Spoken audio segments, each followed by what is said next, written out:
the most fiendish idea ever conceived. Video. Psychosis. Hello, and welcome to the Video Psychosis podcast. I'm your host, Strong Knotz. This is episode 3, and today we have our very first guest special speaker on the show, so go ahead and introduce yourself, Will Vargas. What's up, y'all? This is Will. It's good to be here. Thank you for having me on Video Psychosis. I first met Will through Film Page because I posted about going to see a screening of Suspiria at the Capitol Theater, and I think that's how we first linked up. We went and saw that with Tyler, right? Yep, we drove over to Olympia to go check out that movie. It was a great experience. It was my first time watching it on the big screen. I'd seen it, of course, a number of times, but it was awesome. I've seen it at a 4K remaster of it since. Yeah, was that at the Blue Mouse, Tacoma? I saw it at, I think it was at the Ark Lodge in Columbia City, south of Seattle, but it was great, looked spectacular. Yeah. If you thought it was eye-popping. I've always thought it was eye-popping, but that was just amazing to see it in 4K. It's like watching it for the first time. It really was.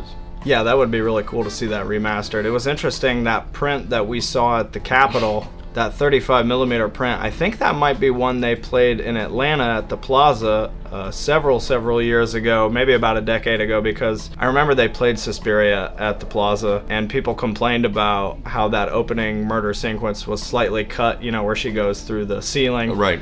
And I think that might have been the exact same print that we got. So it was interesting that I, skipped out seeing it in Atlanta and probably saw that same print later. Yeah. But that's a little bit of backstory there. We're going to try and split the show into 3 subjects. We've picked a handful of films that we're going to talk to you about. Will is responsible for 2 of the topics at hand. They're pretty great.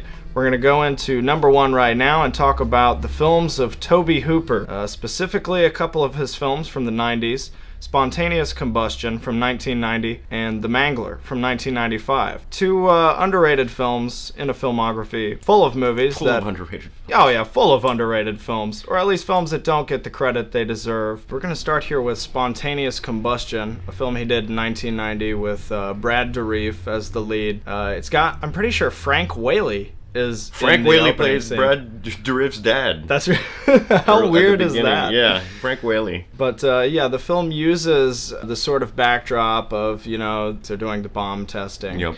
And basically there's the expression nuclear family is taken very literally here, and it's this couple, Frank Whaley and his girlfriend, and they're guinea pigs. They've been injected with some sort of anti-nuclear vaccine, which they put them in this little home that's not really supposed to protect them from a nuclear blast. It's just they're supposed to be exposed to the radiation, and they're supposed to be immune to it. That's the whole hope.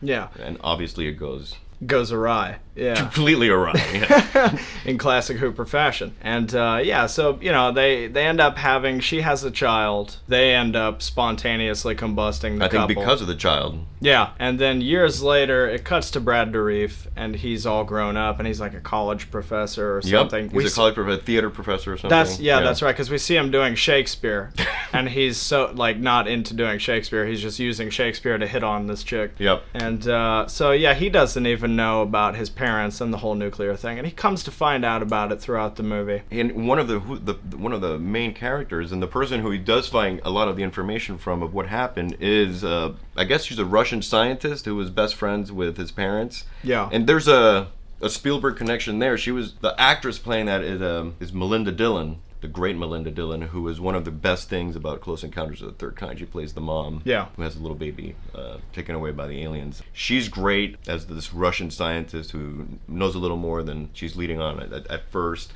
and then she gives Brad all this information. But the other interesting thing is something that Hooper has always been dealing with on and off with his films is the idea of family and deconstructing all sorts of family. So in Poltergeist, directed by Tobe Hooper,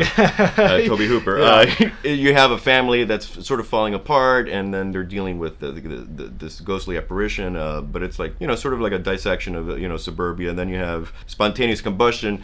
The nuclear family literally gets burnt up at the beginning, and then we find out that Brad was his character is a divorced teacher, and his ex-wife is actually the daughter of this super scientist who's really, we find out, Lou's behind all this crazy shit that's going on. And so it's just a running theme that you can see appearing in Spontaneous Combustion, this whole idea of this family falling apart, or families falling apart. And that's in several of his movies, yeah. Like, I mean, even the portrayal of the family unit as something aside from what it's commonly, perceived as. Like, you even see that in, like, the Texas Chainsaw films, the Sawyer family, Yep. When you have dinner at one of Tobe Hooper's family's tables, it's not going to be like it usually is. No, things are going to go very, very wrong, and it's going to be not for vegetarians.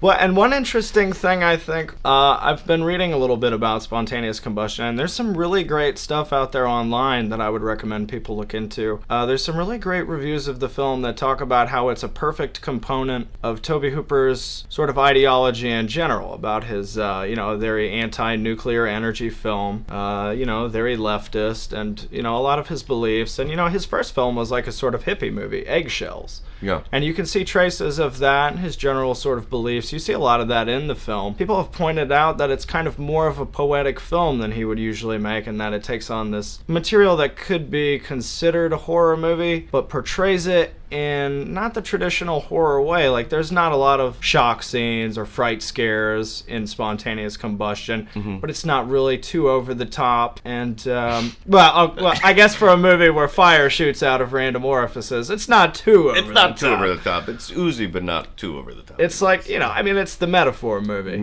so you have to be a little bit over the top. But I think he sells it there. And yeah, people have pointed out that it fits right in line, and that it's kind of a summation of a lot of how he feels as a human being, and I think that's really accurate. The director Akira Kurosawa's son, Kiyoshi Kurosawa, who's also a director, made Pulse, several other films. Super Hooper fan. Yeah, super Hooper fan, for sure. And he's even specifically stated Spontaneous Combustion, as well as other films of Hooper's, as being a direct inspiration on some of his work. There's a quote of his. He said, "I really love the way that Spontaneous Combustion is made as a drama. And most people still now perceive it as a horror film, but really it does take a dramatic approach to the material that makes it different than a lot of Hooper's films." Yeah, and it doesn't feel like a horror movie. It feels more like a love letter to like a atomic age sci-fi movies from the 50s. And Brad, towards the end, when it really gets into the more horror elements, he ends up really looking sort of like a 50s era sort of monster. He looks like something from like The Creeping Unknown, or one of the Quatermass monsters. But yeah, it's a very sad movie. Brad Dourif really puts in. There's a lot of agony in his performance. Oh yeah. Only in the third act does it really become like sort of like the film you expected. The film you expected from maybe the cover or the title or something. Right. Yeah. Like that last third sort of it falls in line with what he was doing in his canon movies, like Life Force. And he was really going for like intense, pulpy, EC Comics looking sort of sci-fi horror, pyrokinesis, oozy stuff. Absolutely. But it's wonderful. I really love it. I'm glad. I guess more people are starting to check it out, but it's still pretty unknown. And yeah, you don't hear a lot of people really talking about this film as much. It's strange. I mean, even like Eaten Alive has even become a lot more popular than this film. Yeah, that movie's insane. That's like that movie, Eaten Alive, feels so much to me like an assemblage of ideas Tobe had left over from Texas Chainsaw, that he was like, these wouldn't fit in that, but I'm gonna make a totally different Texas Chainsaw movie. Yeah, that's how it feels to me. Tennessee Williams' humid Texas Chainsaw movie via lots of drugs. Yeah, that movie looks like he was high when he made it. It's so appropriate you say Tennessee Williams. I think I heard somebody say that Eaten Alive is like a Tennessee Williams play filmed inside a lava lamp. That sounds about right. That's exactly what it is. And it feels humid. It's hot when you're watching it. It's a sweaty, sleazy movie. Got gators in the swamp. Yeah, and it has that first line, my name's Buck and I'm here to fuck, which was recycled. Oh, yeah. By quote unquote recycled by Quentin Tarantino, the great DJ of genre cinema. The DJ Shadow of genre movies. And Eaten Alive does have Tobe Hooper's first collaboration with Robert Englund. Yeah. Who appears in the next film we're going to talk about. But he sure does. But one thing that's interesting about, Spontaneous Combustion, people talk about how it was a very personal movie for Tobe Hooper, and one thing that's kind of unfortunate, I don't think the Anchor Bay DVD doesn't have a director's commentary. I would like to hear him talk about that film, which we can never get now, unfortunately, because he's passed away. But it would be nice to hear more about what he had to say about the film, because I know the shooting script of the film is online. You can read it, and there's a lot of differences. The final act of the shooting script is different. You could tell, I read somebody say that it was rethought and reconstructed, and that makes sense because it does differ slightly in the film. But then there's whole subplots that are totally removed from the original script. So it would be interesting to see. Yeah, I'd like to know about what subplots were removed. Yeah, it is really fascinating. And like I said, that script, it is online if you want to check it out and read it. So definitely look that up if you like that film and you want to learn more about it. They didn't have a lot of time to prep Spontaneous Combustion. I think the sets were built in under a few weeks. It kind of shows, but it works to its advantage because by that point Hooper was making most of his sets in his movies felt very sort of intentionally very theatrical looking. So there was a very a Tales from the Crypt TV vibe to the movies he was making, and he was just using smaller sets, making things look a little more claustrophobic. So a lot of that going on in Life Force too. There's a lot of weird little scenes that take place with 3 or 4 characters in a very small space, an apartment or whatnot, and or in the insane asylum, one of these small little rooms. So there was a lot of these artificial looking sets that actually reminds me again of the great cozy horror era of the 50s and 60s of sci-fi. Horror movies at the time. Yeah, the movie they probably didn't spend a lot of money on that movie, but I love the way it looks. Oh yeah. Well, it's interesting that you talk about the artificiality of the sets because I think some of the photography in Spontaneous Combustion is among the strongest in any of his films. I mean, I love when he works with Daniel Pearl in a lot of his earlier films because they have that really grimy look, but Spontaneous Combustion is really clean looking, and a lot of those sets are highlighted by the compositions. You see shots inside Brad Dourif's apartment, and there's this kind of weird neon lighting in there, and you could tell it was they built it in a room, but it does have this surreal look that kind of makes you question exactly what you're looking at. Right. And, that was one of the great things about a lot of Hooper's movies. No matter how little money he was, whatever the budgetary constraints of the film was, his movies, most of his main movies, always really look great. Yeah. And he works with different, he tends to work with different DPs. I think for Spontaneous Combustion, the DP was Levi Isaacs, who's not a DP I'm really aware of. So he was working with different DP. He didn't have steady DP. Some some directors have a standby DP that they use, cinematographer that they use, and he worked with different, but every time he got great results. Yeah. Things always looked really good. The composition was great. The framing of shots were great. Money or the lack of really didn't affect how cool his movies look. And the next film we're going to talk about is insane. 1995, The Mangler. Holy shit, is this movie good. Ted Levine. God, Ted Levine as the crankiest fucking cop ever. He calls dog fuck? He calls a couple of people absolutely. Dog fuck. He has a specific insult that Ted Levine uses for people. He calls them miserable piece of dog fuck. Miserable piece of dog fuck. Not once, but twice. Twice. Do you hear that in the movie? Miserable piece of dog fuck. That's wonderful. That's a classic Levineism. Yeah, it's a wonderful Levineism. It's one of my favorite Levine characters, and he's playing against, usually he plays but he was Buffalo Bill in Silence of the Lambs. Yeah. Usually playing villainous, sleazy, creepy guys. And he's still sort of sleazy and creepy in this movie, but at least he gets to play the hero. Yeah, he's for sure. It's funny that he's isn't he a detective on that show Monk, basically playing the same character? Yeah, sort of playing the same guy. But on Monk, he doesn't pop Tums and call people dog fuck. No, he doesn't. No. No. This movie just is... I love this movie. I'm glad more people are talking about The Mangler because I'm not sure why. I mean, it got overlooked. There were a lot more shittier movies in the 90s that were coming out that were actually getting a lot more press or notice than The Mangler. But this movie is just crazy. It's based on a crazy Stephen King story from one of my favorite books of all time, Night Shift. Night Shift, yeah. But, yeah, the short story is crazy, but Hooper really, really, really ups the ante with this movie. You have possessed laundry presses. You have possessed refrigerators. Yeah. You have Robert Englund at 11. Man. At an 11. Shit, he's at like 15 in this movie. He really, really goes for it. He uses the crutches. He's like this old man in crutches. He has like really creepy old man makeup, but he's on these like weird crutches. He's got the Forrest Gump like leg braces, and he stretches them every once in a while in a really strange. He can pull them from the back and lock them. Yeah, yeah. And he's like one of this like long line of impotent white men who are villains in Hooper movies. You have like the guy from Eaten Alive. Yeah, with him.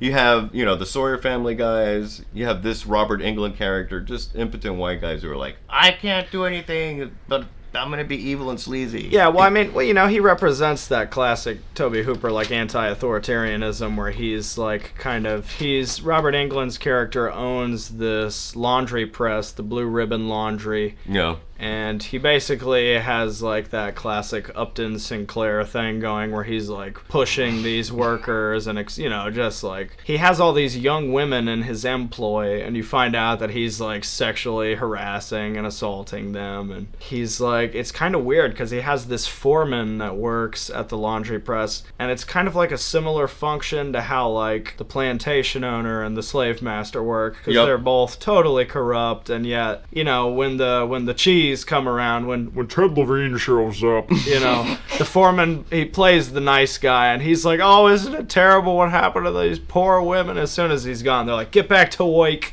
Get back to work.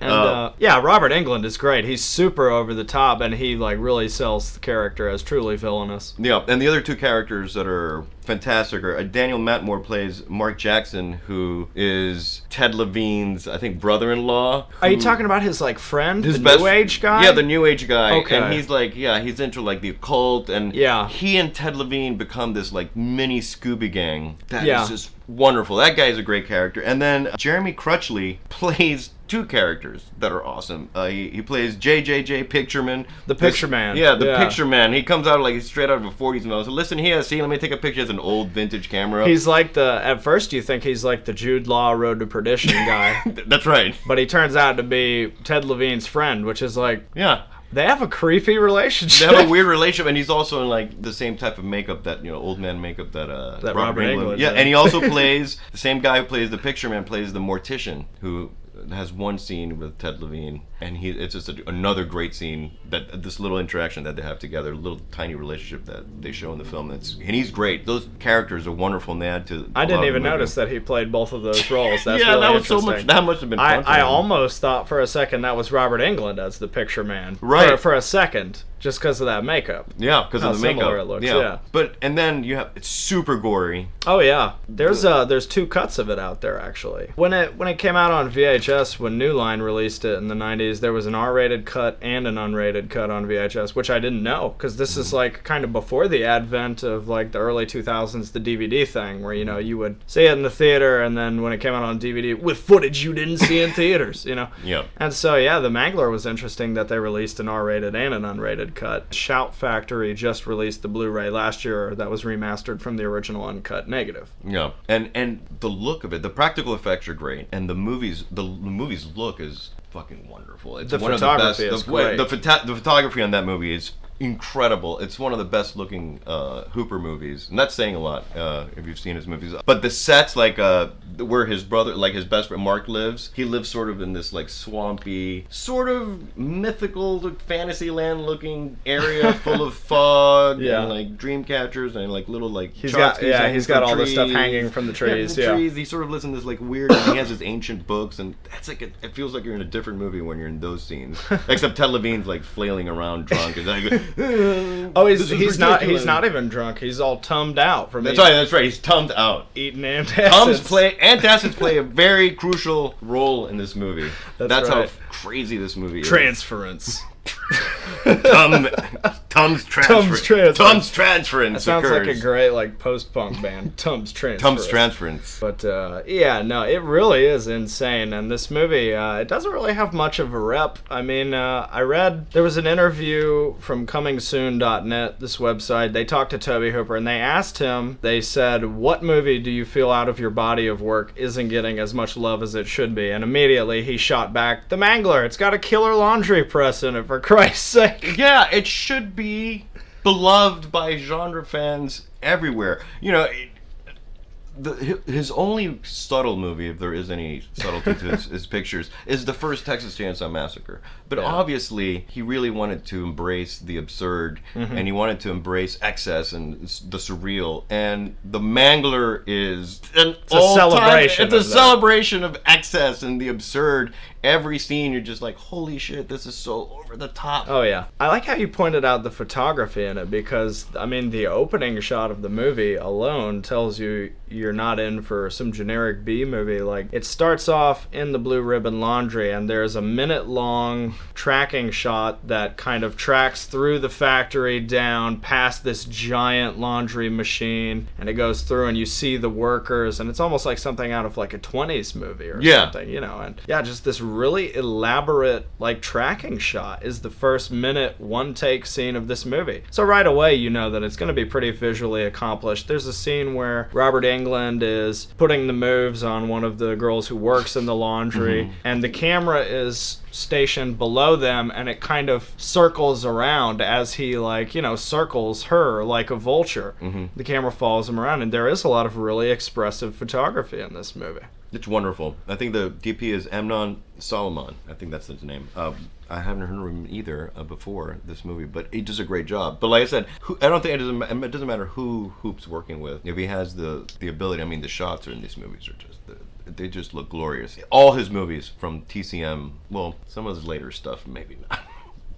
Stuff we shouldn't really talk about, but let's not get into that. Yeah, let's not go into some of it. But The Mangler's amazing. It's not some half-baked horror movie from the 90s. I think it's a classic. I think it should be taken very seriously.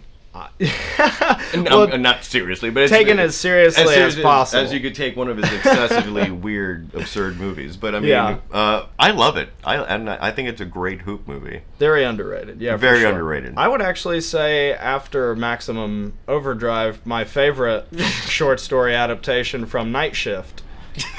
Because there's Children of the Corn, Cat's Eye, Graveyard Shift, The Lawnmower Man, and the two I just mentioned. And I mean, considering how much shit The Mangler gets, it's a million times better than Graveyard Shift and The Lawnmower Man. You know, I would. The Lawnmower Man's good to like just get stoned to and laugh at. Oh, I can't even go with that because.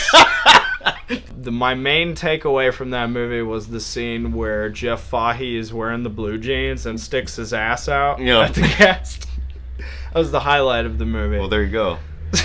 But you know, I'm glad you brought up. I have a note of Maximum Overdrive here. It's also my other favorite Night Shift adaptation. That movie's so much fun. And a Mangler Maximum Overdrive double feature. That would be really fun. Has to be glorious. Oh yeah, for sure. I mean, and it's the classic Stephen King. I don't trust machines. Yeah. I don't trust machines. You don't just have the laundry press. You have the refrigerator, which I think the picture man says, "Oh, it's the first time I've ever seen a ghost." Thank you, Ted Levine, for releasing this crazy shit. Yeah. And on the final note, I will say there's a critic for RogerEbert.com, Scout Tafoya. They've written for a lot of other places. They have the final nail on The Mangler here.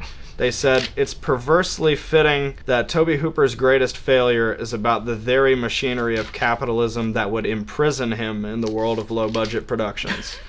You really can't put it any better than that. No, you can't. I mean, Tobe Hooper knew exactly what he was making a film about, and he had his tongue firmly in cheek, and I think we got great results out of it. Excellent results. We're going to move now into the next segment of the podcast and talk about a very special film. Holy mackerel. Doris Wishman, one of the legendary exploitation filmmakers. Started in the late 50s. Yeah, that's right. Nudist films.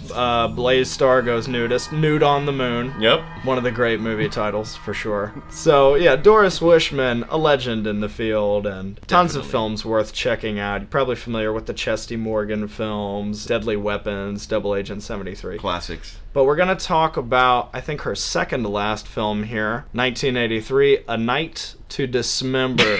I think her only horror movie. Yeah, her only real, like, horror-tinged film, that's right. In a career mostly full of crime, sexploitation kind of stuff. That's right. Yeah. Well, I mean, you could, The Amazing Transplant, maybe kind of a horror movie. Maybe. In the vein of, like, The Hands of Orlac, where somebody gets a surgery and it turns them into a loony. But, A Night to Dismember. Go ahead and start us off here. I mean, I don't even know where to begin. I just think it's wonderful. A friend of mine turned me on to it like a couple of years ago, and I instantly fell in love with it. It's a Vargas canon movie. It's like one of my go-to movies. I see it once a year. Nice. now, and I will always see it once a year at least. I'm not sure that Doris Wishman would say that she intentionally made a great movie. I think it's one of these outsider art miracles that are really, really great in spite of themselves, or because of the ineptitude that went on in the making of them, or a lot of the mistakes or the shit that went wrong. But it's unintentionally Lynchian. Oh yeah, absolutely. And I love that about it. And I've heard people point that out before too. They had a screening of it, and the guy who introduced the movie said, "Eat your heart out, David Lynch." That's right. I mean, Lynch. This was like what, 1982? 83. So, 83. Yeah. So he had made, he made Eraserhead. He'd done some work, but the Lynch up to that point, he was like working on Dune, probably. Right. He was working on Dune. So the era of the Mulholland Drive Lynch, the Inland Empire Blue Velvet. Lynch. This precedes all of that. This precedes all of that, but it has that sort of weird, the disorientation that you get out of watching a lot of Lynch's work. Mm-hmm. It's just all throughout this movie. There's a scene that's super Lynchy. I think it takes place like that. Someone screams and they superimpose like some images really, over images, psychedelic imagery, and like fake lightning. I love that part. And it's one of my favorite parts. I rewound it. I watched it like 3 times because I was like, this is so fucking Lynch. And it was just great instincts, I guess. I don't know. Yeah. But it works. Yeah, like gangbusters. There's a lot of really interesting superimpositions in that movie. You talked about how, the character is... They portray this character's, like, sort of psychosis by kind of just moving the camera left and right. Yeah. Oh my god, I'm inside the car and everything's shaking. Yes. And then they also portray it in that, she'll just be, looking at something. The next thing you know, she's, like, seeing these trippy triangles and, like, oh my god, swirl vision, what's happening? Yeah. And there's a superimposition I really like in that movie. It's one of the more hallucinatory parts where people are having sex and you see, like, shots of the ocean waves just kind of right over them, and that's totally in line with the sexploitation movies she's making. Right. And the dubbing or lack of dubbing, it's maybe the worst dubbing I've ever seen in a movie, and it works perfectly. I think when you first watch the film, you don't know. You ask yourself if it's supposed to be like right. that. So when you first watch the movie, the scene with the narrator, the guy. I think it's the detective corpse. O'Malley. It's a detective. And he looks like a corpse. Like he looks like a mortician, but he's a cop, or whatever. But he's narrating, and then at some point his lips stop moving, but the narration continues. Godzilla. And you're like, wait a second, is this intentional? Is he like communicating with us telepathically at this point? And then you're like, oh no, the whole fucking movie. The dubbing is completely off. And almost every Doris Wishman movie is like that. Actually, she was notorious. That's actually like a signature Doris Wishman thing. Is the fact that she. I don't even know if she recorded audio while she was making the films, because everything is dubbed over in the final product. Like, one of my favorite parts of A Night to Dismember, character gets their head ran over by a car, and the sound effect of the head crushing under the tire is literally somebody going like like that. It's like a mouth noise. It's great. Amazing.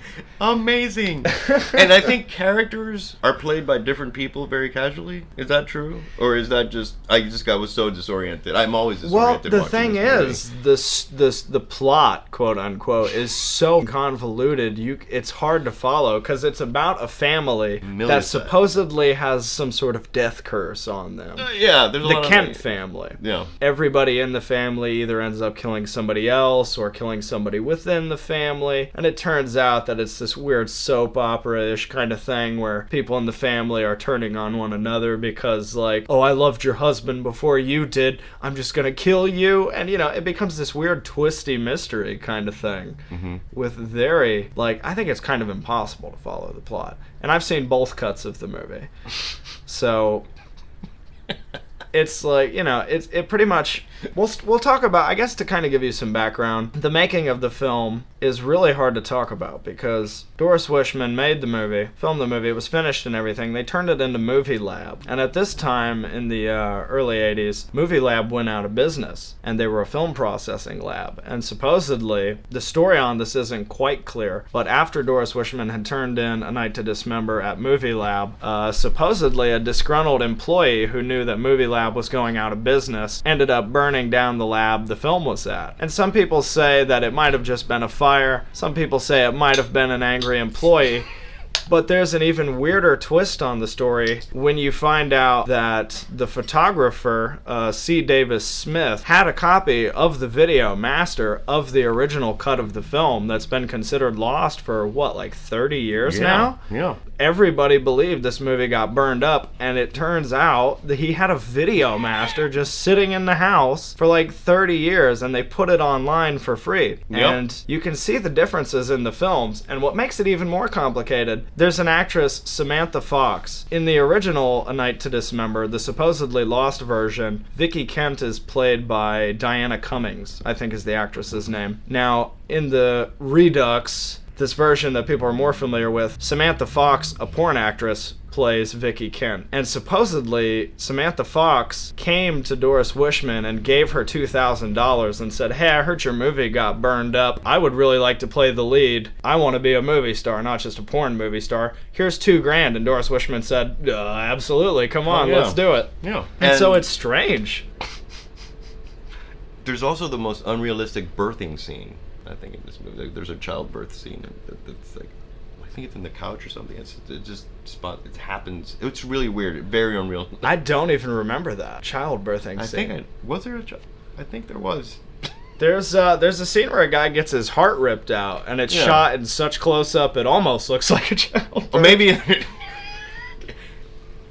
And someone, I think, screams after they get decapitated. Like they get decapitated, and there's a it's like a siphon filter moment where, you know, Gabe falls off the roof and you hear his neck break and then he goes ugh, you know? Yeah, but it's a full decapitation, and then there's like a little Exactly. Yeah, and it's available for everyone to watch. You can find it on YouTube for free. It's totally worth. If you're a Lynch fan, I mean, you mentioned soap opera as well, and that's something Lynch latches onto, especially like in his Twin Peaks stuff. Yeah, it's a sort of like a very, very surreal, depraved soap opera. And Night to Dismember sort of feels that way. Against Lynchy before Lynch. Yeah, for sure. Became full Lynch. Yeah, I could see that movie probably, maybe. I could imagine him being influenced by that because you think you've seen it? You know, I wouldn't put it outside the realm of possibility because if you watch this newest season of Twin Peaks, The Return, which I've just been catching up on recently. You like it? Oh, it's amazing. It's amazing. It might be the best TV I've ever seen. It may be the best Lynch I've ever seen. But you watch this new season of Twin Peaks and it's like, I never thought I would say, oh, David Lynch clearly watches bad action movies. David Lynch fucking watches bad action movies, and he clearly watches bad horror movies. You can tell from the first episode where characters have sex and what happens. They immediately get massacred for it. By interdimensional beings stuck in a glass cage, mind you. But yes, they have sex and then they get massacred. But That's I mean, I think that's one of the first, if I ever met David Lynch, one of the first questions would be, how big of an influence is Doris Wishman's Night to Dismember on you? And then he'd be like, what are you talking about? I don't want to talk about that. I'd be like, if you don't know who she is, David, cook up some fucking quinoa, sit back, and watch Doris Wishman's Night to Dismember, because it's one of your films almost. Well, and it's funny because that's a guy who gets inspiration from pretty obvious sources. Like, we all know that Sunset Boulevard, Billy Wilder was a big inspiration on Mulholland Drive. It even makes an appearance in Twin Peaks. David Lynch's character is named after a character in the film. And then you can see other stuff like Maya Deren influencing like Eraserhead and stuff. But watching that new Twin Peaks, I could totally see David Lynch being a guy who's seen like The Burning. You know, I could totally see David Lynch sitting down and eating some quinoa with Laura Dern or some fried chicken at the Chateau Marmont, then going home and watching A Night to Dismember. I can totally see that. Have you seen David Lynch making quinoa, the video? Oh, you talk about the Inland Empire DVD. Oh, yeah. Yeah. It's one of the greatest special features. If not the greatest special feature. If not the greatest special David feature. Lynch eating quinoa. Everyone should watch that. It's very life-affirming. Even if you don't eat quinoa, just watch it. Yeah, if you life. don't eat quinoa, if you don't like David Lynch, you should still watch it. Watch it. Highly recommended. But to get back to Night to Dismember, it is a really interesting film, and it's kind of harder to find now. Elite Entertainment released a DVD of it back in the day, and that's out of print now, so it's a little bit pricey. It can go for like $20-30 or more, but absolutely worth it, because no matter how many slasher movies you've seen or just off-the-cuff horror movies, there really is nothing else like A Night to Dismember. It's just universally bizarre, and it's like not even, I think, like 80 minutes, and yet neither cut of the film is like up to 80 minutes, and it's still just insane. Ideally, it should be watched on VHS. Oh yeah, absolutely. And it's actually funny you say that, because there's an interesting story about Gorgon Video and MPI. They were supposed to issue A Night to Dismember in the 80s at one point, and they were reissuing the Faces of Death films and some other stuff, and they ended up getting caught up in legal complications. I've heard people say it didn't get a theatrical release, and that's not true. It played a couple theaters, but it didn't make any money. And almost immediately just kind of came and went. But yeah, I mean, the Elite Entertainment DVD is worth checking out, and the lost cut of the film, that's no longer lost, is on YouTube. Definitely worth watching. And one thing I will point out that I think is funny, maybe not very important, the actors who play the parents in the film, in the Kent family, they're also producers of the films. Their names are Saul and Miriam Meth. Did you notice that when you watched the film? The Meths. The Meth family. How apropos. The Meth family presents A Night to Dismember. That's right. And I had heard a story that the original cut of Night to Dismember, the long-lost version that's now available, half of that film wasn't shot by C. Davis Smith. Half of it was shot by another cameraman, and Doris Wishman hated him.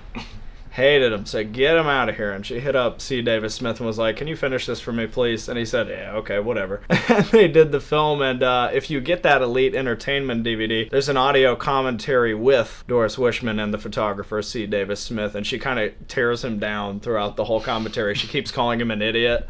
You idiot. I love her. She entered her life in Coral Gables. Her life...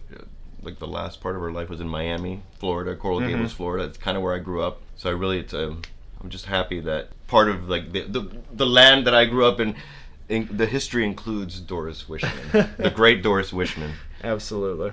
Look her up. She's just cool.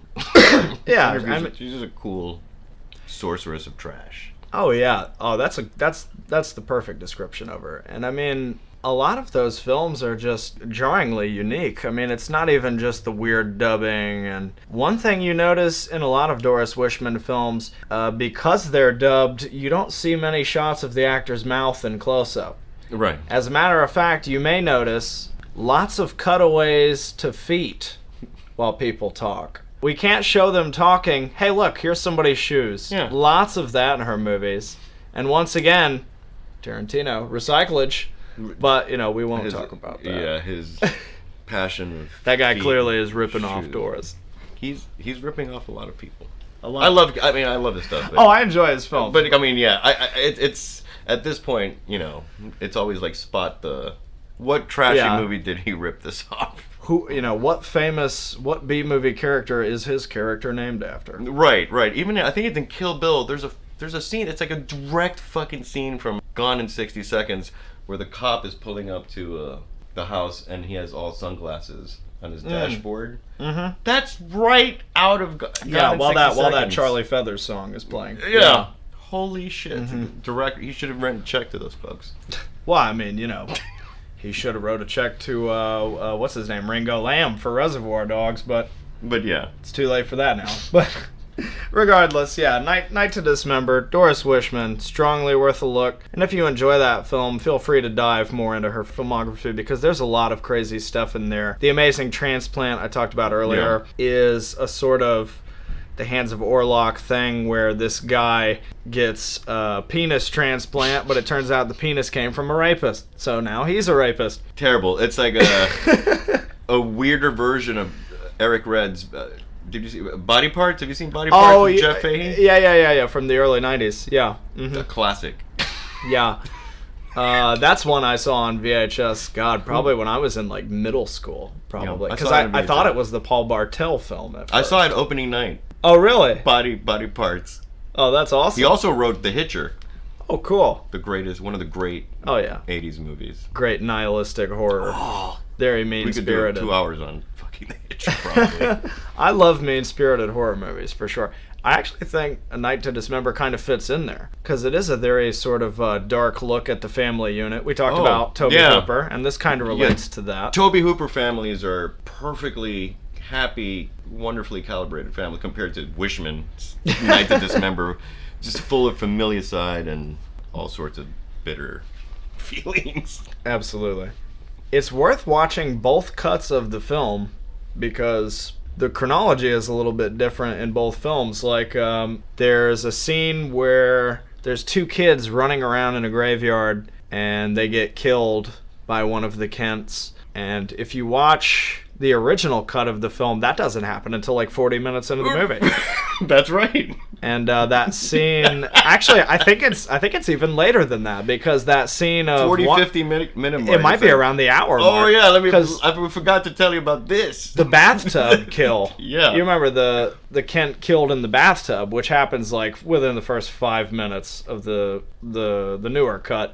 That happens about 40 minutes into the original cut. And the original cut has this narrator. Instead of the O'Malley, the detective character narrating the movie, in the original cut of the film, it's some guy who looks like Orson Welles, and his character name is Brain Matter, and he's walking around in a graveyard. Let me tell you the horrifying story of the Kent family. Yeah. And it has this weird Crypt Keeper vibe to it that's like totally different than the cut of the film most people are familiar with. With the detective narrator. Yeah, the other guy's like, hello, welcome to Night to Dismember. And then it's like, you watching Night. And it's like there's an echo, Dismember. And there's, which cut has, or maybe both of them have it, the cemetery scene that just becomes a slow motion chase. Oh yeah, that's what I was talking about. Yeah. That's the scene where one of the Kents kills the 2 boys. The 2 boys. Because it's definitely in slow-mo in the original cut, and you're like, why am I watching these 2 guys chase each other in like Peckinpah-esque slow-mo? Extreme slow-mo. It's worth watching both. Also, they're short movies. You can watch both of them like the length of half a Malik. Yeah. You can watch Night to Dismember. It's a half a Malik long. Both movies. I like that. That's a good measurage there. Yeah.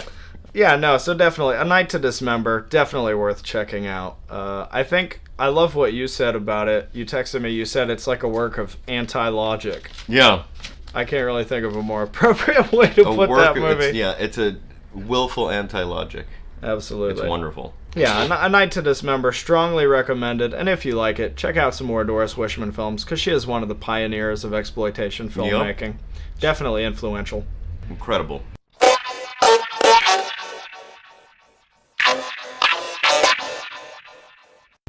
We're going to move now into the last subject of this episode, and we're going to talk about one of my favorite distributors, Something Weird Video. Oh boy. From Seattle, Washington. From Seattle, Washington. That's right. R.I.P. Mike Vraney, founder of the company.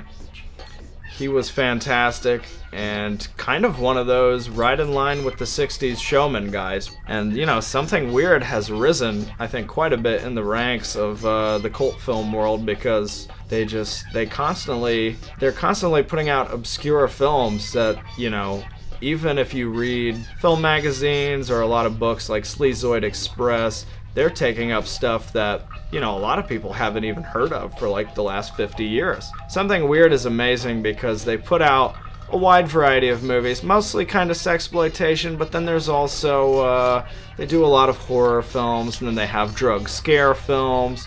Well, lots of educational stuff. Things, you know, I think you could learn how to cut ham. And you could how to carve ham properly. It's one of Something Weird's part of their oeuvre film. there. Yeah. They're a great company because if you buy one of their DVDs, you don't just get the movie. You usually get the movie and some really strange special features. The best special feature. I love something weird videos. It's a very important part of my life. We got my partner and I, Marcel and I, got married recently, and we used Sid Dale's Hellraisers as one of the big songs in our wedding. That's awesome. That's the greatest song ever, and it's something weird, sort of flat, like this. The song associated with something weird. And I think it comes from. Wasn't it used in like a Spider-Man cartoon? They use some. Yeah, it's the same library. This like KPM 1000 series that everyone should find. It has like some of the best music. They used it in like some of Ralph Bakshi's Spider-Man seasons from the late 60s. Crazy. They used some of this shit. I think they used Hellraisers.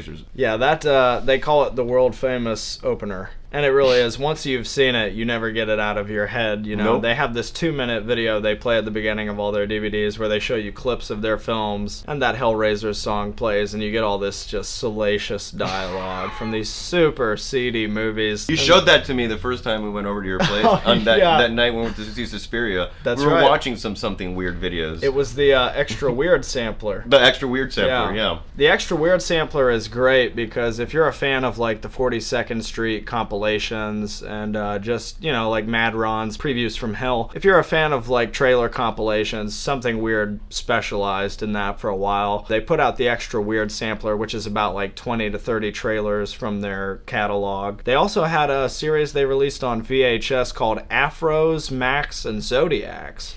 And that was Rudy Ray Moore hosting a trailer tape while he's being caressed by women. Check out this trailer for Truck Turner. That's it. That's it. It's literally a trailer tape with Rudy Ray Moore. Hey, how you doing?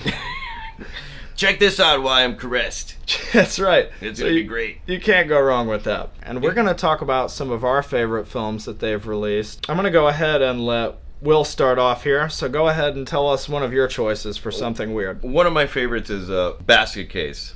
Basket Case is from director Frank Henenlotter, someone who should not be a stranger to anyone who is into exploitation and genre film. That's one of the great films of the 80s. It was his first movie. And I think he is associated, he works sort of with Something Weird at this point. He's like a consultant for Something Weird. Right, so he has some consulting work. And I think that he's also involved with Something Weird, and they're in conjunction doing some incredible work with the American Genre Film Archive, which is a whole other organization that deserves to be talked about. But anyway, Basket Case, 1982, incredible trash, part of what I thought was like his New York trash trilogy. And even though Basket Case is part of a trilogy of Basket Case movies, what I'm talking about is like there's 3 New York films Henenlotter made that are super key to anyone's genre trash diet, which is Basket Case, Frankenhooker, and then the Brain Damage. The extraordinary Brain Damage, which I just talked about on our last episode. Yeah. Brain Damage, strong recommendation. Strong recommendation. But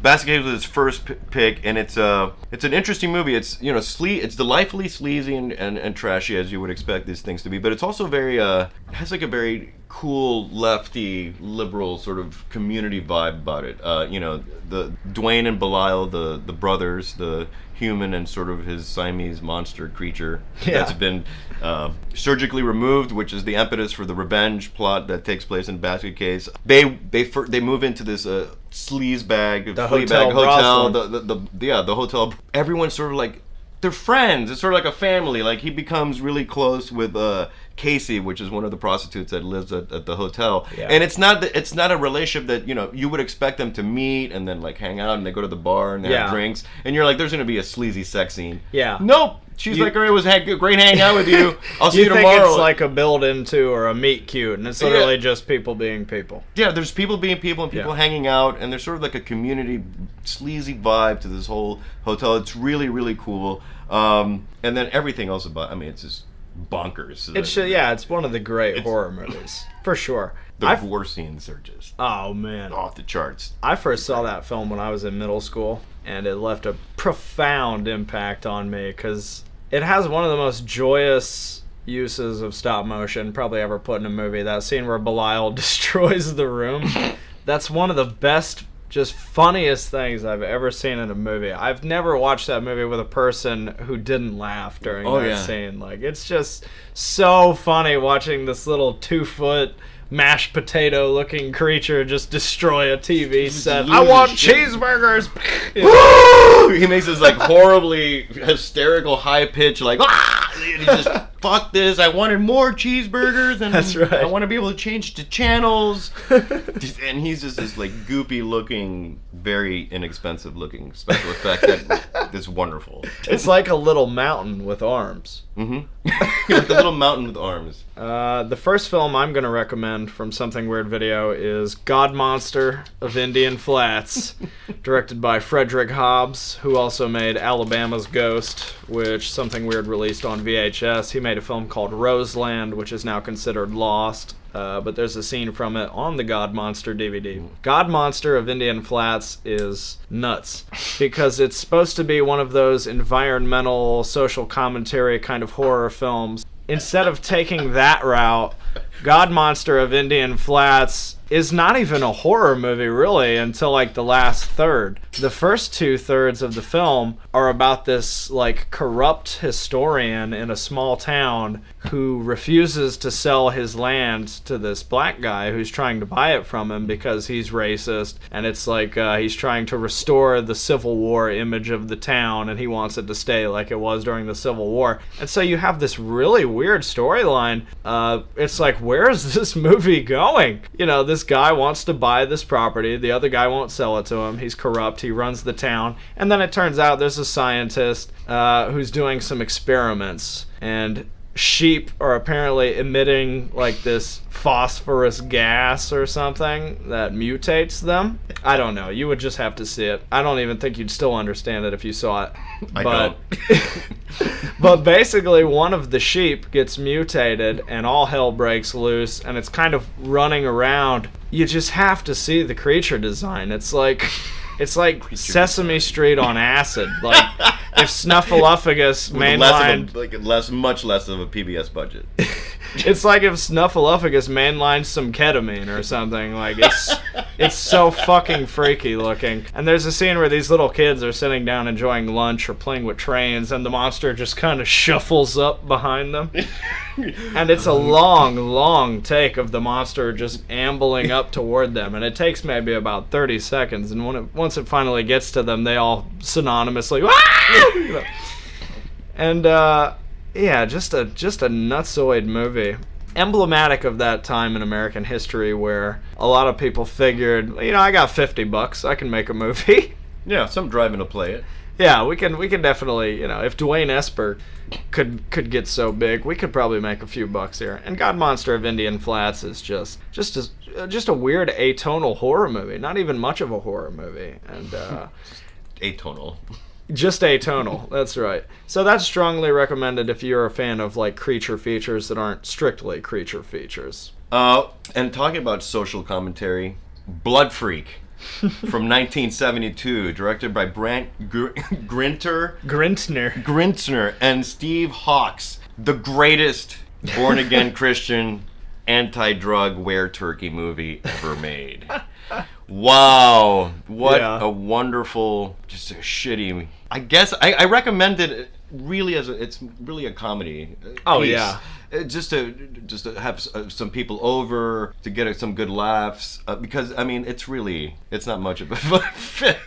Well, you know, it's so weird. There's scenes in it that are kind of genuinely unnerving just because of how absurd it is. Like we talked about recycled screams, the use of recycled screams in the movie, and they always put a musical sting behind it where the piano's like. It's two different screams that they use throughout. There's one that they sample for women being killed, and then one for the dudes. But it's the same sort of like it's like a high pitch. Like it's the only scream any of these people have while they're being impaled in the neck by sort of like a catheter. Hung upside down and being killed by this turkey, which the costume is great. It's like jeans, a denim shirt. It's literally just a turkey head. It's just a turkey head. That's the whole costume. Yeah, that's the whole costume. Turkey head. But if you want to go for the full Blood Freak vibe in a Halloween costume, it's jeans, a blue denim shirt, and a turkey head. And work boots. And Blood Freak is neat because it is kind of like a propaganda movie in a way. I mean, it functions as an anti-drug film because the whole premise of the movie is that this guy is a Christian biker. Yep. A Vietnam vet Christian biker. But he's like, he gets a job working on this turkey farm. And one of the great scenes in movie history, he just chases the turkeys around and goes, and so they decide to use him as a guinea pig, and they feed him some laced turkey. Laced turkey. They feed him, that laced turkey, and he ends up turning into a turkey-headed man who thirsts for the blood of hippies. Only the blood of hippies. That's right. Who are having sex. So he's going around finding like these stoned hippies who are fucking, and he's just like hanging them upside down and draining the blood from their neck, and it almost does have that weird kind of Texas Chainsaw vibe, some of those scenes, because it's so gritty looking and it's just so ugly looking, and the weird sound effects. It is a surprisingly effective movie.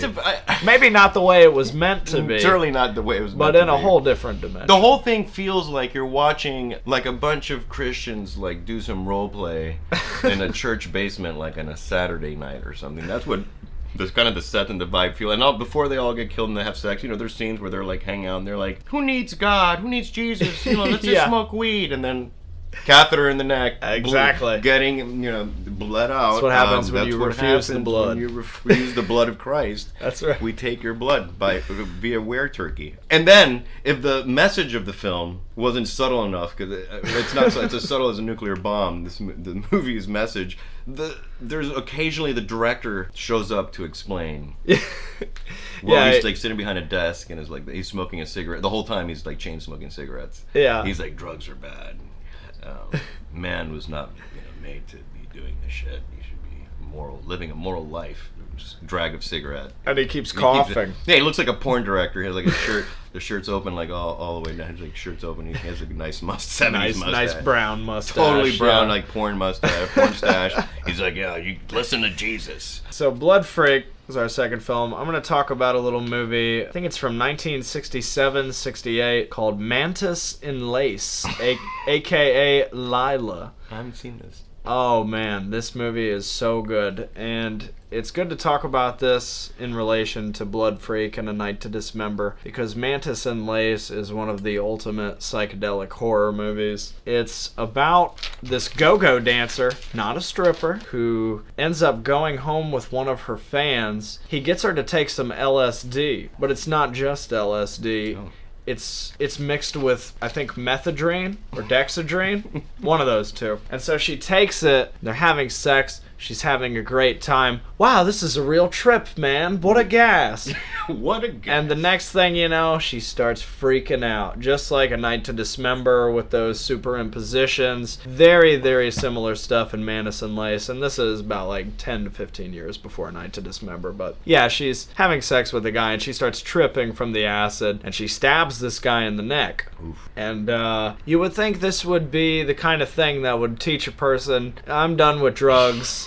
I don't want to use drugs. I did something really horrible. But it has the exact opposite effect. She really gets off on it. And so she keeps buying acid.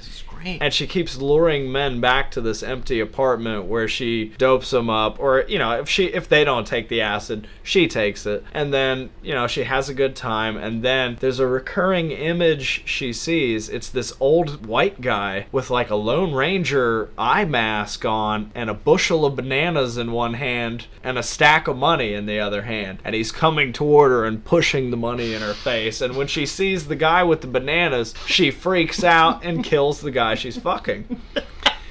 And I couldn't even tell for the first shot it was bananas. I was like, what's in that guy's hand? Why is she so pissed? She has a line where she tells the guy, oh, he's got bananas. I hate bananas. And the guy that she's, having sex with, he's like, oh, I thought everybody loved bananas. But the guy she's fucking is the one who's killed. She doesn't kill the guy with bananas. No, the guy with bananas is just part of her doped up hallucination. Okay. But she's talking to the guy about, because this is her first time taking acid. She's like, oh, this is great. And but she ends up recurringly using the acid, luring men back and killing them. And meanwhile, we see the story of these two detectives investigating the case. And it's like, the classic detective setup where one of them says to the other one, like, oh boy, I'm going to have to take my wife out to dinner. She's really tired of me going out to all these go-go clubs.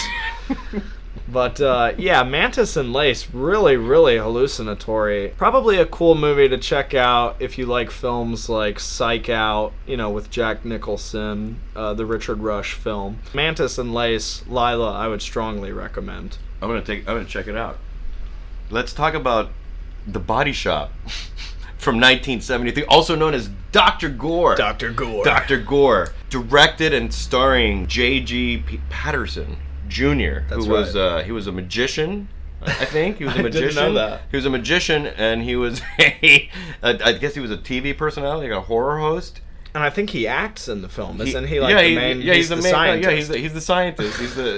And he worked on special effects for Herschel Gordon Lewis. Oh, really? Yeah, and you could tell the movie has some of like Herschel Gordon Lewis-esque gore, but it's not as elaborate as like the Lewis films. I don't think the budget even he had less of a budget than H.G. Lewis had. But J.G.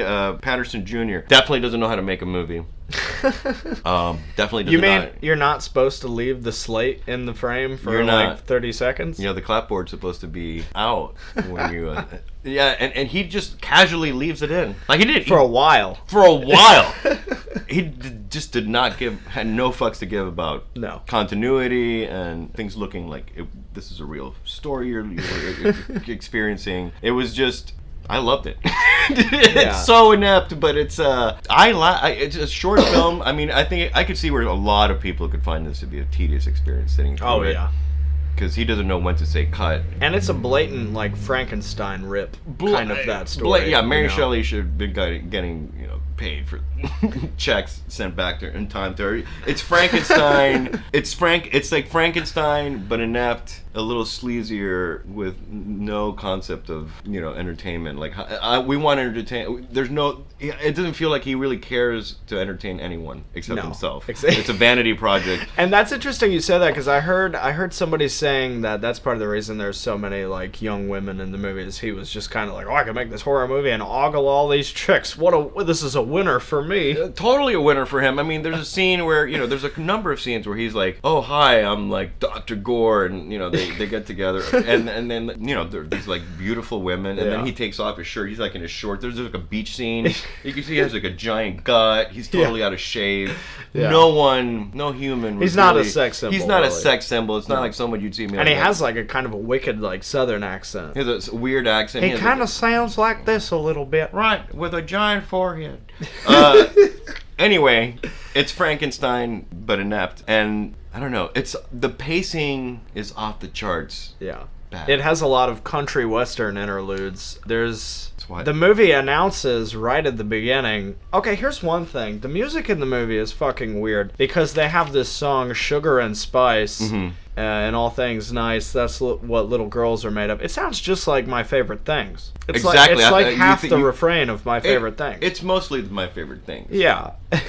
So boom, that's boom, boom, boom. Like, as soon as you hear doop with the cheesy keyboard, boop, beep, beep, boop. And that's the only riff that guy could play on the keyboard. That's why they repeat that. Yeah. So this was my first time watching this epic Body Shop, and when I first heard the song come out, I was like, how the fuck did this guy have any money to pay anyone for My Favorite Things? Yeah. And then you're like, no, it's another song that really sounds like My Favorite, but it's sugar. A little too similar.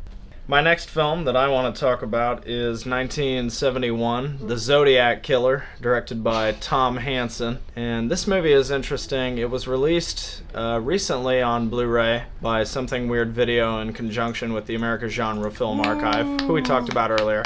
The Zodiac Killer is really interesting because this was a film that was just kind of made as a sort of cash in on current true crime events. It was made in the early 70s, and the Zodiac killing started in like the mid to late 60s, and David Fincher made a really great film about it. Tom Hansen's film from 1971 is a crash course in trash knowledge. If you want to see a film about how to exploit current situations for financial gain, the Zodiac Killer is like a masterclass, because it takes all the sort of controversy that was around what was happening at the time and it uses it to its full advantage. One thing that makes this movie really interesting, instead of just being like a sort of biographical like horror film or whatever, it's interesting that they made this film and they wanted to actually catch the Zodiac Killer by making this film. It was a trap. It was a trap. They finished the film, they screened it somewhere in California. I forget where. Kawasaki, the motorcycle company, sponsored the event. They set up the screening and it sold out, and when people came into the theater, they passed out little yellow cards with writing on them that said, "I think the Zodiac kills because ... and they asked the audience to fill in their answer to the question. Now, the director had like handwriting experts on standby to look at people's answers to the cards to see if they could find the Zodiac in the audience. So like part of the raison d'etre for like making the movie wasn't just exploiting the situation for a few bucks. It was like, by God, we're gonna catch this evil son of a bitch. It was like a Sherlock Holmesian plot to capture the Zodiac Killer. This elaborate like way to try to catch the guy, and obviously nothing came of it. Nope. So he may have seen it. He may have. He definitely didn't fill out the card. He definitely didn't. And I don't know how impressed he was with the film. I like it. The movie is really interesting. It's really interesting. It's super grimy, and it has a lot of stuff that, if you've seen the David Fincher film, is very similar. Like, it portrays, the stabbings by the lake, and it shows the killing of the cab driver, and a lot of the other things involved with the case. If we're talking about something weird, I don't think we have to mention, H.G. Lewis, Herschel Gordon Lewis. Oh, yeah. Sort of the kingpin of the whole something weird video, the filmography. He's very important. You need to see it. The two movies I've seen recently were Wizard of Gore, and that movie is typical H.G. Lewis. You have your inept acting, your elaborate, gory special effects, weird pauses. Just the vibe is really off. But the whole shebang. The whole that shebang you expect from his work. From H.G. Lewis. 2000 Maniacs, where a bunch of Southern racists kill a bunch of hippies. I mean, it's basically just a bunch of Confederate ghosts killing Yankee tourists. Which is the whole plot of 2000 Maniacs. Yep. Probably one of the best kills in movie history, where they put that person barrel of nails and they roll them down a hill. Yep. And then there's Blood Feast, another super classic. Oh yeah. From H.G. Lewis, and that sort of reminds me of the villain in that movie. Reminds me of the villain in Q, Larry Cohen's Q. Oh yeah. Mm-hmm. The sort of like mystical. I need to make this like elaborate.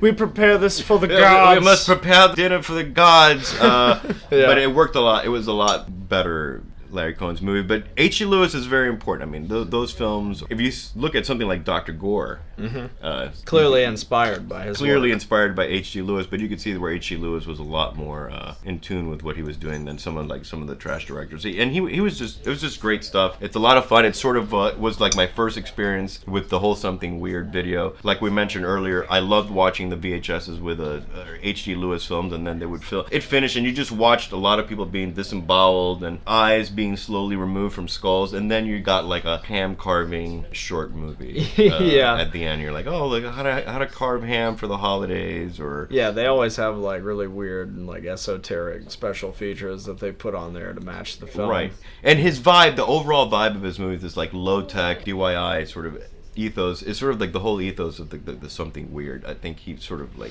encapsulates what something weird is all about. Oh yeah, for sure. And I think Blood Feast was actually, I think Basket Case was the first film of theirs I ever saw that they released, but Blood Feast was definitely one that made a big impact on me, because it has that really weird color scheme where it looks like a Lux soap ad or something. Yeah. Like the tiles in the bathroom, just the color green is like this weird aqua phosphorescence you just don't see after the 60s. And so it's like a really weird time capsule, and those movies definitely caught on because that was like the first sort of big propulsion of the gore film. And John Waters tells that great story about how there was a drive-in by his house, and he used to just go up to this hill and watch movies at the drive-in on binoculars without sound, and that's how John Waters saw a bunch of Herschel Gordon Lewis movies. Maybe the best way to watch some of his movies, definitely. And H.G. Lewis even told him, he was like, "Oh no, that's great. You didn't have to hear the sound." Yeah. I mean, the movies feel like, if you like, yeah, they're gory horror movies, but basically they feel a lot like you're watching like an industrial commercial movie from like the 60s or the late 50s, early 60s. And so with that being said, we've given a few of our recommendations. These are some of our favorite Something Weird films. If you like these, I would say check out Satan's Children, Red Spirit Lake, Charles Pinion. It's a film that they released on VHS under the Frank Henenlotter Sexy Shockers from the Vault label. Then they also have stuff that other companies released, but they kind of beat them to the punch too. Like The Sinful Dwarf, At Midnight I'll Take Your Soul. Oh man, The Sinful Dwarf. That movie is horrible. I saw it theatrically a couple years ago. It's horrible in every sense of the word. It truly is. Just, I can't believe I've seen The Sinful Dwarf. I can't believe I sat through the whole fucking thing. You know, I have to say I was really glad they programmed that at All Freakin' Night a couple of years ago, because when you play an all-night horror movie festival, I think it's very appropriate to have a film that causes like a schism in the crowd that makes people kind of like, oh, this is gross. That will wake. Yeah, I don't know when they played it, but that will wake your ass up. Yeah, The Sinful Dwarf. People were deeply offended by that movie at the screening that I was at. For good reason. And for good reason. It's not a good movie. This is not anything. It's a terrible, foul movie. And the director's only other credit's like a porn film. Surprise. Which has the same name as a Ween song. It's like Blue Balloon, something like that.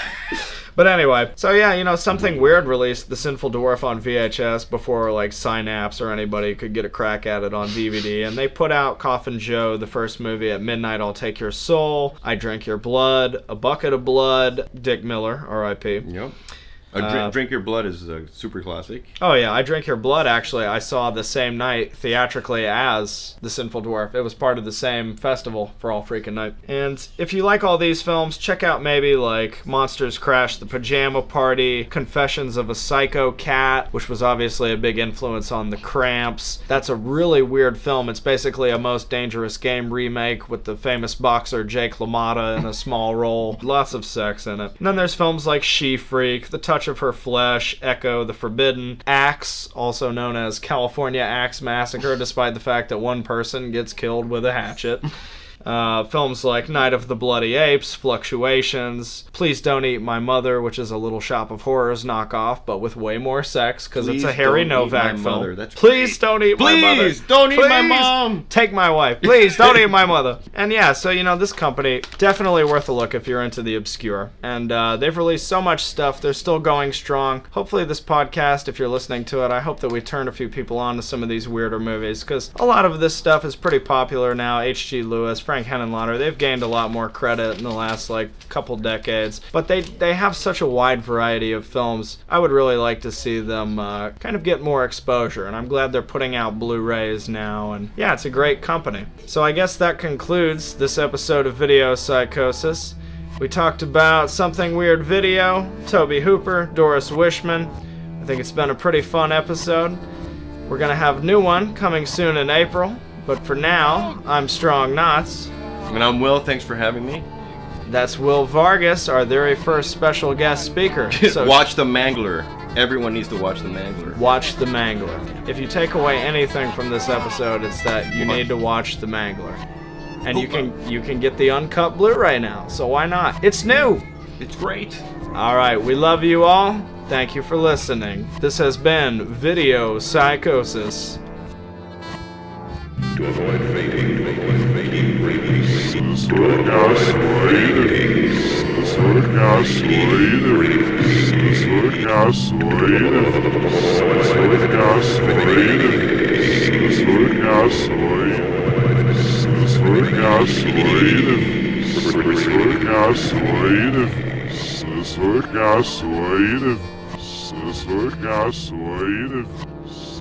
Persuasive.